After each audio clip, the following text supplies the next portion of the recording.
नमस्कार दोस्तों, आज के इस वीडियो में हम बात करने वाले हैं 7 इंस्पिरेशनल बुक्स के बारे में।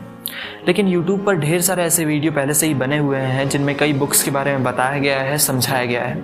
तो फिर आज के इस वीडियो में ऐसा क्या खास है जो इस वीडियो को बाकी वीडियो से अलग बनाता है? आज के इस वीडियो में हम बात करने वाले हैं एक सीक्वेंस के बारे में, एक ऐसा सीक्वेंस जो हमें बुक पढ़ने का सही तरीका सिखाता है, या मैं कहूँ कि किस बुक से हमें शुरुआत करनी चाहिए ये बताता है। क्योंकि हमारी सबसे बड़ी ये प्रॉब्लम होती है कि हमको ये तो पता होता है कि कौन कौन सी बुक पढ़नी चाहिए, लेकिन हमें ये पता नहीं होता है कि कौन सी बुक से हमें शुरुआत करनी चाहिए। तो चलिए शुरू करते हैं आज के इस नए वीडियो को।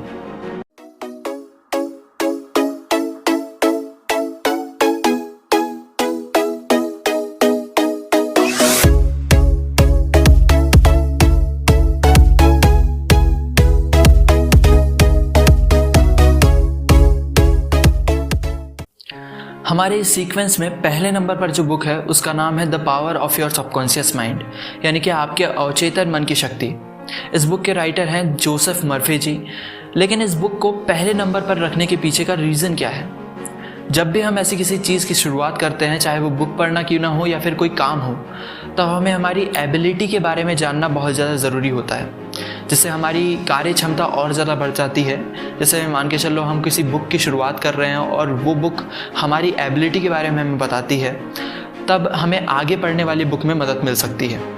इसके अलावा यदि बात करी जाए इसकी लैंग्वेज की और इसके कंटेंट की, तो इसकी लैंग्वेज हिंदी में ठीक ठाक ही है। और यदि बात करें हम इसके कंटेंट की, तो इसके कंटेंट में सबकॉन्शियस माइंड के बारे में वो सभी चीज़ें दी गई हैं जिससे आपके ब्रेन की ग्रोथ में आपको मदद मिल सके। यही एक वजह है जिसके कारण हमने इस बुक को पहले नंबर पर रखा है। अब बात करते हैं इस सीक्वेंस के दूसरे नंबर की बुक की, जिसका नाम है थिंक एंड ग्रो रिच, सोचो और अमीर बनो।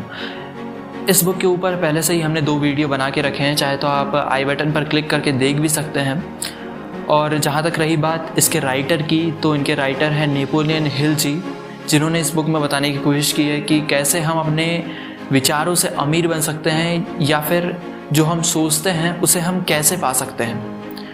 और जहाँ तक रही बात हमने इस बुक को सेकंड नंबर पर क्यों रखा है, तो इसके पीछे एक बहुत बड़ा रीज़न है।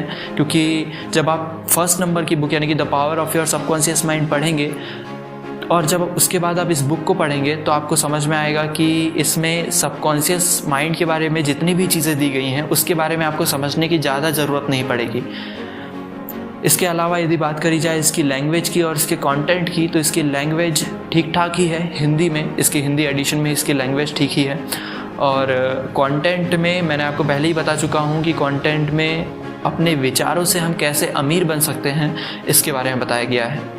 इस किताब के हर चैप्टर में छोटी छोटी घटनाएँ बताई गई हैं, जैसे कि थॉमस एडिसन की घटना, गोल्ड रश की घटना, फोर्ड के 8 सिलेंडर वाले इंजन की घटना, और ऐसी कई छोटी छोटी घटनाएं हैं जो आपको इस बुक को पढ़ने के लिए इंस्पिरेशन देती है। नेपोलियन हिल ने अपनी इस किताब में 500 उन लोगों के लाइफ एक्सपीरियंस का निचोड़ डाला है जो अपनी लाइफ के हर क्षेत्र में सफल थे। अब हम बात करते हैं इस सीक्वेंस की अगली किताब की, जिसका नाम है जीत आपकी, जिसके राइटर हैं शिव खेड़ा जी।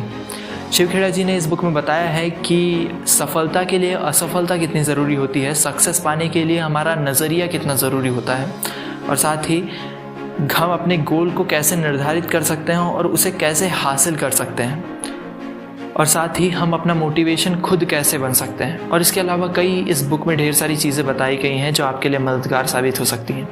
रही बात इसके कंटेंट की, तो कंटेंट में हर चीज़ को छोटी छोटी कहानियों के बेस पर समझाया गया है, जिससे आपको इस बुक को पढ़ने में अलग ही मज़ा आएगा। अब बात करते हैं हम चौथे नंबर की बुक की, जिसका नाम है द एल्केमिस्ट। ये एक ऐसी कहानी है जो हम सभी के जीवन से रिलेट करती है। ये एक गडरिये की कहानी है जो खजाने की खोज में निकलता है, लेकिन उसे खजाना नहीं मिलता है।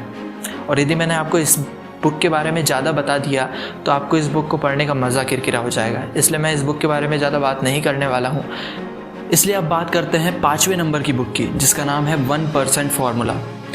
इस बुक में बताया गया है कि यदि हम अपनी लाइफ में या फिर किसी काम में 1% का चेंज लाते हैं, तो हम धीरे धीरे अपनी लाइफ में या फिर उस काम में 100% सफल बन सकते हैं। इस बुक के राइटर टॉम कॉनेलन हैं, और इस बुक की यदि हिंदी लैंग्वेज की यदि बात करी जाए तो हिंदी में पढ़ने में थोड़ी दिक्कत आ सकती है, क्योंकि बहुत ज़्यादा जटिल हिंदी का प्रयोग किया गया है। अब बात करते हैं 6वें नंबर की बुक की, जिसका नाम है द पावर ऑफ हैबिट। इस बुक के राइटर हैं चार्ल्स हुडिंग और इस बुक के नाम से ही पता चलता है कि इस बुक में हैबिट की शक्ति के बारे में बताया गया है और साथ ही साथ जो हम करते हैं वो क्यों करते हैं और इसे कैसे बदला जा सकता है इस बारे में बताया गया है। और मैंने आपको पहले ही कहा था कि हम अपनी आदतों को बदल नहीं सकते, उसे एक आदत से दूसरी आदत में बस कन्वर्ट कर सकते हैं। इसलिए आदतों को कभी ख़त्म करने की कोशिश ना करें। आदतें आप एक आदत से दूसरी आदत में कन्वर्ट ज़रूर कर सकते हैं। अब बात करते हैं लास्ट नंबर की बुक का, जिसका नाम है इम्प्रूव योर मेमोरी पावर। इस बुक में वो सभी चीज़ें दी गई हैं जो पहले नंबर की वो जो बुक थी उसमें दी गई थी, जैसे कि ब्रेन की ग्रोथ से रिलेटेड, सबकॉन्शियस माइंड से रिलेटेड। इस बुक के राइटर अरुण सागर जी हैं और इस बुक को लास्ट नंबर पर रखने के पीछे का एक ही रीज़न है और वह है न्यूरोबिक्स। इसमें एक और एक्स्ट्रा पॉइंट जोड़ दिया गया है ब्रेन की एक्सरसाइज से रिलेटेड। खैर, यदि आपको ये बुक अपने हिसाब से पढ़नी है, इन सभी बुकों को अपने हिसाब से पढ़ना है तो आप पढ़ सकते हैं, लेकिन यदि आप मेरे हिसाब से जो सीक्वेंस दिया गया है उसको पढ़ेंगे तो आपको और ज़्यादा मज़ा आएगा। और यदि आपको हमारा ये वीडियो पसंद आया होगा तो हमारे चैनल को सब्सक्राइब कर दीजिए और साथ ही साथ नोटिफिकेशन वाले आइकॉन को भी टच कर दीजिएगा ताकि हमारी नोटिफिकेशन आपको मिल पाए। धन्यवाद।